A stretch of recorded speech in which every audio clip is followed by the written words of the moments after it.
요즘은 제가 최근에 수술하신 분들 이야기를 좀 올리고 있습니다. 각자 뭐 사정들도 있고 설명드릴 게 있으니까 이제 그렇게 하고 있는데요.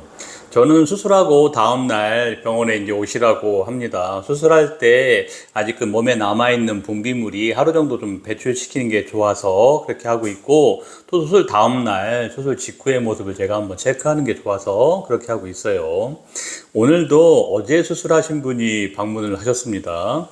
20대 초반 여성분이신데 이분은 허벅지 외측 쪽으로만 수술을 하셨어요. 이분이 상담을 오셔서 오자마자 이런 질문들을 했어요. 뭐 위험하지 않나, 엄청 아픈가, 학교 수업은 또 언제부터 가능한가, 얼마인가, 또 뭐 주사기 흡입을 하는 거는 어떠냐, 이런 질문이요. 허벅지하고 엉덩이 쪽이 너무 두꺼워서 이 옷을 입어도 이상하고 벗어도 이상하고 굉장히 이것 때문에 스트레스가 심하다고 하셨고, 나름 뭐 감량도 하고 여러 가지 이제 노력들을 하셨는데 별로 변화가 없다고, 그래서 이제 지방흡입까지 생각을 했다, 이렇게 말씀을 하시더라고요.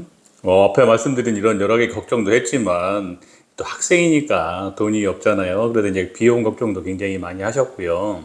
허벅지를 전체를 빙 눌러서 이렇게 수술하는 게 일반적이고 그렇게 하면 좋은데, 뭐 비용 문제도 있고 이런 것들 때문에 그냥 허벅지의 외측 위주로만 수술을 하기로 했습니다. 힙도 약간 외측으로 손을 대기로 했고요.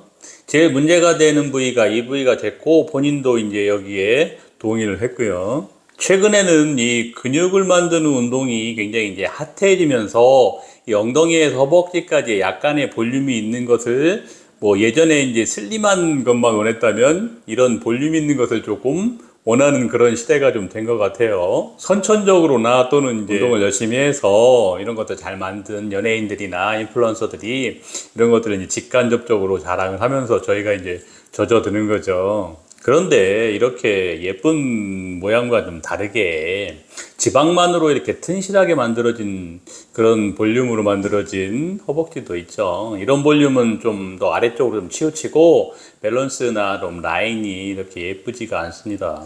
앞서 말한 예쁜 볼륨과는 전혀 다른 것인데 비슷한 것으로 뭐 착각을 하시거나 뭐 좀 왜곡하는 경우가 있는 것 같습니다. 그리고 이렇게 두껍기도 하지만 또 다리가 짧아 보입니다.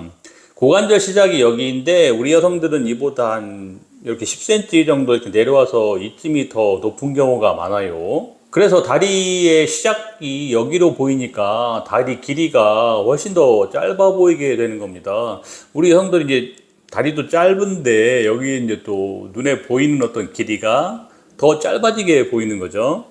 어제 수술하신 분에서 이 외측 부위를 제법 많이 흡입을 해냈습니다. 워낙 뭐 지방이 좀 특이하게도 더 많았던 분이었거든요. 그리고 힙의 하부의 외측 여기도 좀 줄여야 해서 같이 흡입을 좀 했고요. 오늘 이렇게 되었습니다. 허벅지가 많이 얇아지기를 원하셨는데 외측만 한다고 하니까 이제 효과가 어떨지 걱정을 좀 했는데, 이 정도 변화를 좀 보고 되게 만족하셨고 좋아하셨어요. 더불어서 다리가 훨씬 길어졌다고 매우 좋아하셨습니다. 이것 때문에 제가 오늘 영상을 만들게 됐고요. 제가 허벅지의 외측 승마살 구역에 대해서 이전에 설명드린 영상도 있었죠.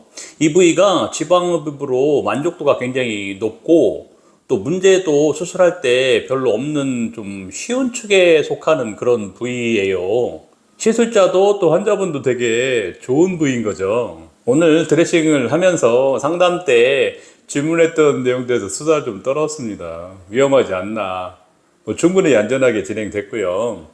엄청 아픈가, 학교 수업은 또 언제부터 할 수 있나, 뭐 오늘 거의 안 아프다고 하시고 오늘 수업도 뭐 당연히 뭐 충분히 하실 수 있을 정도가 됐죠.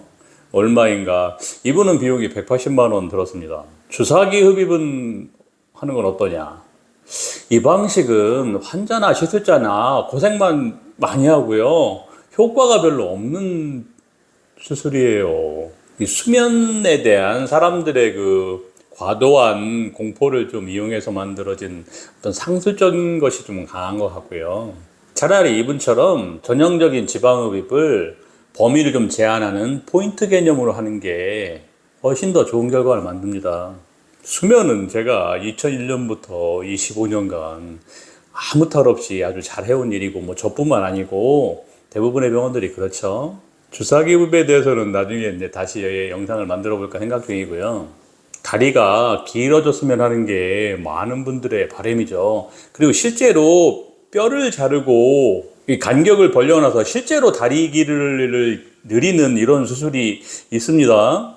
그런데 이것은 수술 기간도 엄청나게 길게 걸리는 장기간 하는 큰 수술이고 비용도 굉장히 많이 드는 수술이죠. 이런 진정한 효과는 아니지만 많은 분들에서 지방흡입을 효과적으로 잘 해서 보이는 어떤 다리 길이를 굉장히 길어 보이게 할 수도 있어요. 굉장히 만족스러울 수도 있습니다. 충분히 고려를 해볼 만한 것 같습니다.